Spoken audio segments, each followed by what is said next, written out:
Donc salut tout le monde, comme vous voyez je suis de retour sur YouTube et aujourd'hui je vais vous proposer un projet sur tutoriel sur Photoshop. Donc je vais vous apprendre d'utiliser Photoshop de A à Z. Donc on va commencer déjà pour le tuto. Donc qu'est-ce qu'il faut d'abord avoir, c'est Adobe Photoshop CS6 ou CS5, peu importe qu'est-ce que vous utilisez. Donc vous ouvrez Photoshop. Donc aujourd'hui je vais vous apprendre des petites bases pour commencer de se servir de Photoshop. Donc là, comme vous voyez, j'ai une petite photo. Donc qu'est-ce que je vais vous apprendre aujourd'hui? C'est bouger du noir ou du blanc derrière une image pour qu'elle soit trop transparente. Puis je vais vous apprendre comment mettre une photo sur une autre, une image sur une autre image. Puis je vais montrer des autres trucs. Donc regardez attentivement. Donc on va commencer. Donc là, j'ai une photo avec un arrière-plan noir. Donc moi, j'ai pas besoin d'un arrière-plan noir. Je vais bouger ce arrière-plan noir. Donc qu'est-ce qu'il faut faire? On va ici sur ce petit, sur cette petite barre et on a ça. Donc on fait un clic droit. Ici, on a outil sélection rapide et outil baguette magique. Vous cliquez outil baguette magique. Ici, vous cliquez, ici, vous voyez arrière-plan. Vous double-cliquez. Vous faites ici OK. Et puis avec cette baguette magique, vous allez sur le noir, et vous cliquez sur le noir.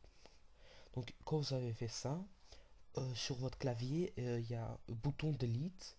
Donc vous appuyez sur le bouton delete. Et puis quand vous avez ça, ben voilà. Maintenant la photo, cette image elle est transparente. Donc qu'est-ce qu'on va faire maintenant? C'est ici sur la barre des outils. Il y a, on va sur le deuxième. On fait outil rectangle de sélection. Donc c'est juste ce petit truc qui sélectionne l'image pour mettre sur une autre image. Donc vous prenez ici, vous cliquez ici et voilà, glissez jusqu'à la fin ici. Quand vous avez glissé, vous faites sur la première ici, vous cliquez dessus et vous, comme ça vous pouvez mettre l'image où vous voulez, donc sur le blanc on peut dire. Donc voilà, on l'a mis ici. Déjà regardez. Donc voilà, ça va faire quelque chose comme ça. Donc, puis qu'est-ce que je vais vous apprendre encore? C'est comment mettre des photos sur Photoshop. Donc d'abord on va sur fichier, puis on fait ouvrir. Quand vous avez fait ça, vous cherchez votre image que vous voulez ajouter. Donc moi dans mon ordi j'ai un pack GFX que je vais mettre sur Mediafire pour que vous pouvez aussi le télécharger parce que c'est très utile. Donc on ouvre un pack de texture, on peut dire qu'est-ce que vous voulez. On prend quelque chose comme ça, on ouvre. Donc quand vous avez ouvert, la photo elle est ici, comme vous voyez, et comme l'autre fois j'ai fait, on prend encore la deuxième pour prendre l'image première et on la glisse sur la photo que vous venez de faire. Donc voilà, vous voyez la photo elle est ici, mais vous voyez c'est pas trop joli parce qu'elle est en fait devant le logo. Donc qu'est-ce qu'on peut faire? C'est très bien chez Photoshop. Donc vous voyez calque 2, calque 1. Donc ça c'est le logo, ça c'est l'image. Donc vous pouvez mettre en fait l'image derrière le logo. Donc vous pouvez glisser en dessous du calque 1 et comme ça l'image elle est derrière le logo comme vous voyez. Donc qu'est-ce qu'on peut faire encore? C'est de l'ajouter pour qu'elle soit pas vraiment comme ça, mais on peut l'ajouter. Donc c'est 5 trucs ici. Donc vous pouvez faire des petits lignetières ajout. Ah, je crois qu'on a un petit problème parce que en fait c'est sur du blanc. Le meilleur c'est de le faire sur du noir. Donc voilà, je vais encore une fois sur du noir. Voilà, quand on a fait ça, on l'ajoute. Voilà, encore une fois ici, ajout. Et vous voyez comme le petit noir il est en fait un peu parti. Maintenant il n'y a que euh, les dessins bleus qui sont restés. Qu'est-ce qu'on fait là? Qu'est-ce que je vais vous apprendre? C'est agrandir, rotation et comment faire des petits trucs comme ça. Donc vous allez sur édition. Il faut pas oublier de cliquer sur calque 2, édition, puis transformation ici. Puis vous allez sur Omoteti, c'est pour agrandir. Vous cliquez dessus et il y a ça qui sort, donc vous pouvez l'agrandir, faire plus petite, qu'est-ce que vous voulez. Donc moi je vais l'agrandir, on peut dire. Voilà, quand vous avez agrandi, on va encore sur édition, désolé, transformation, rotation, comme ça vous pouvez la tourner, comme ça, de tous les côtés, comme vous voulez. Moi je la tourne comme ça, on peut dire. Puis vous recliquez ici et vous faites appliquer, c'est pour que vous pouvez la changer de... Et on va faire quelque chose comme ça, quelque chose de joli. Donc quand vous avez fait ça, qu'est-ce qu'on peut faire encore? C'est édition, transformation. Et ici, vous pouvez choisir des formations, perspective, horizon, inclination. Qu'est-ce qui est aussi super bien pour vraiment être précis en rotation? On peut faire une rotation 180 degrés. On peut faire une rotation de 90 degrés en horaire et une rotation de 90 degrés anti-horaire. C'est-à-dire horaire, c'est à droite et anti-horaire, c'est à gauche. Donc, puis, quand on a fait ça, on va faire quelque chose d'autre. Donc, qu'est-ce qu'on peut faire encore? C'est ajouter des textes. Donc, comment on fait? On n'ajoute pas sur Calc 2, pas sur Calc 1, mais sur l'arrière-plan. Cliquez sur arrière-plan. Ici, il y a un petit T dans la barre de T. Vous cliquez sur le T. Et puis, vous cliquez ici sur l'image. Vous écrivez qu'est-ce que vous voulez. Donc, moi, j'écris Metalox. Mais comme vous voyez, il est en noir, donc je le vois pas.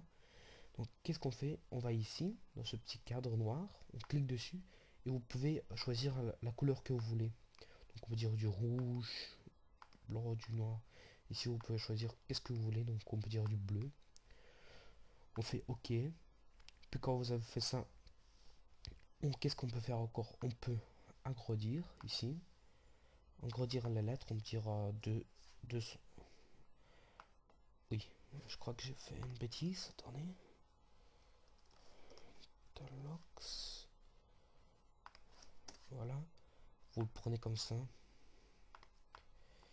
Et puis vous pouvez l'agrandir 250, on peut dire 100. Donc moi je laisse à 100. Qu'est-ce que vous faire? On peut choisir le texte que vous voulez. Donc moi je choisis toujours Bauhaus. Je l'aime bien. Puis qu'est-ce que vous pouvez faire encore? C'est vous allez sur le calque 3, c'est le T, le texte. Vous faites un clic droit.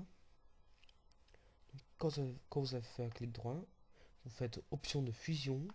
Et vous pouvez ajouter des petits effets comme bâtissage au estropagne, à biseautage et estropagne. Donc vous pouvez ajouter des contours, des textures, des contours ici qu'on voyez, ça fait un petit contour. Ici on peut agrandir le contour quand vous voulez.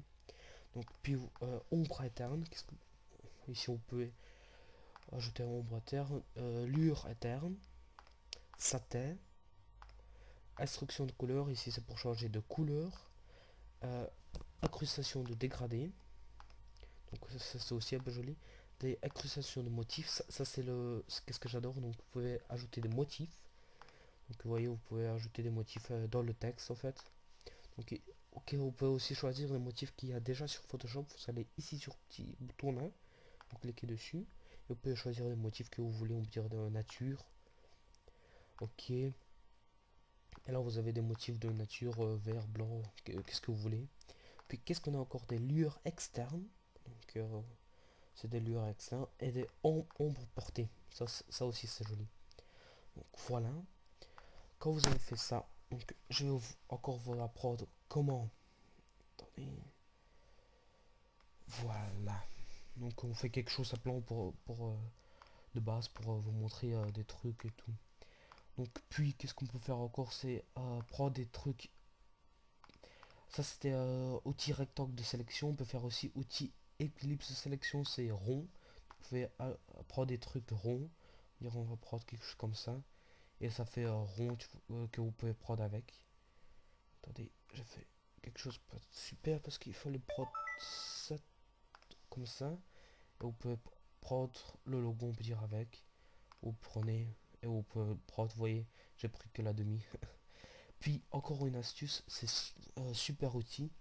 Donc vous faites édition et allez vers l'arrière comme ça vous faites le truc on dirait qu'il n'y a rien qui se passait. Donc qu'est-ce qu'on peut faire encore? C'est mettre l'image en plus petit. Donc on va ici sur le cinquième, sur le outil recadrage. Donc vous faites comme ça et comme ça vous pouvez prendre la photo au recadrage. Attendez parce qu'il y a mon Photoshop qui a bugué. Donc voilà, vous pouvez prendre l'outil en recadrage. Vous voyez, ça le prend en recadrage. Voilà. Donc vous pouvez prendre comme ça, mettre l'encodeur. Et puis quand vous avez fait recadrer, et vous voyez maintenant il y a la photo que jusqu'à ici. Puis qu'est-ce que je peux encore vous montrer? Donc je peux vous montrer comment changer de couleur du arrière-plan. Donc on va sur l'arrière-plan. On va sur ça. Quand vous êtes sur ça, vous pouvez choisir la couleur. Ah non, ici vous faites comme ça, couleur unie, les couleurs demi transparent, demi couleur. Donc moi je prends uni. Ici, quand vous voyez, il y a deux petits cadres dans la barre d'outils. Vous cliquez dessus, vous pouvez choisir la couleur que vous voulez. Donc on peut dire du vert. On prend du vert. Et dans la deuxième, on prend euh, du jaune. Donc maintenant vous avez du vert jaune. Qu'est-ce que vous faites ici? Vous cliquez ici et vous allez comme ça. Et comme ça vous fait un arrière-plan de vert jaune. Puis qu'est-ce qu'on peut faire encore? On peut prendre tous les deux verts. Et quand vous prenez tous les deux verts, ben en fait, ce sera tout vert. Qu'on voyait ici. Donc ça c'était le premier épisode du tuto comment apprendre de se servir de Photoshop. Donc vous pouvez me suivre sur YouTube pour regarder tous mes épisodes. Chaque semaine je fais un épisode de comment se servir de Photoshop. Au revoir et à plus.